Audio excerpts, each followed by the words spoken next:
para sa sa hika, dahil very common kasi yan eh. Ano yung mga misconceptions?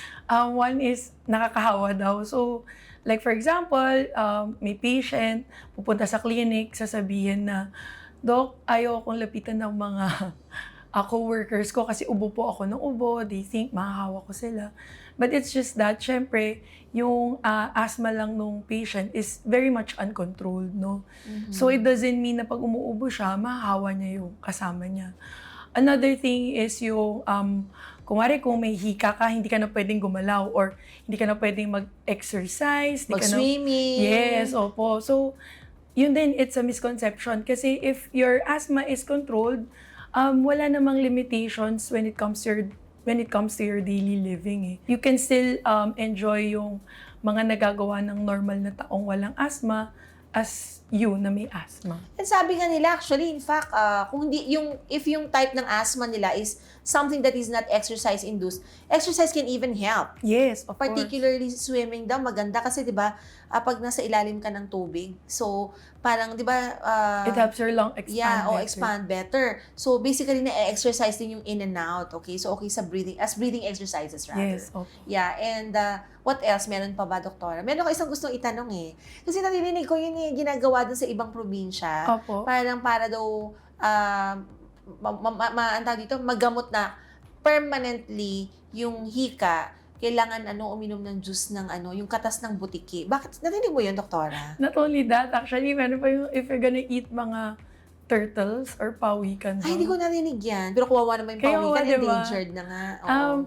I think those things, wala talagang study na nagsasabi na these are very much helpful for patients with asthma. So instead of doing this, it's better for you guys to just consult your doctor na. Saka diba, mas gusto natin hygienic also. Opo. Saka, nananahimik yung butiki, papakalaman pa natin, di ba? At saka yung mga turtles, they're already endangered species. So, true. So, wag po ganyan ha. Okay, dapat ano yan, mga living creatures also, mahalin natin.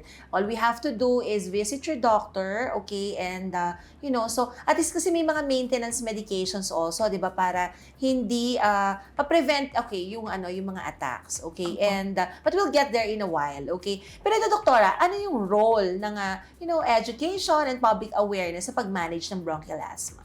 Actually, napakaganda, no? Kasi unang-una, maraming pasyente hindi nila alam na may hika sila. And they are just enduring yung mga symptoms. Meaning, titiisin na lang nila and they are not really functional. So, with education and public awareness, of course, meron matitrigger sa kanila na, I might need to consult my doctor or pumunta sa mas nakakaalam para ma-diagnose sila at mabigyan sila ng kaampatang lunas, no? O yun ang dapat talagang gawin. Ayan, katulad dito, napag-usapan natin yung mga misconceptions. Yes. So para, wag na natin i-practice yung mga ganyan, makasambahay. At kinukulit ko talaga, no, yung hindi kasi, hindi talagang been hearing that eh.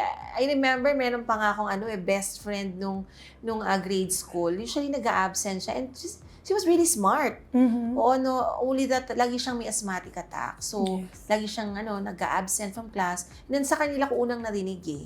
Tapos, yun, kaya bata pa lang ako, alam ko na yun na parang sabi, pag may hika, iinom ka ng katas ng butiki. Wag na, baka mamaya may infection pa yun, baka may wag na po. magkasakit pa po kayo lang. Teka, baka kung saan pa mapunta yung usapan natin. Naku, mga kasambahay, marami pang pag-uusapan tungkol sa bronchial asthma. Diyan lamang po kayo, magbabalik pa rin ang Doctors on TV.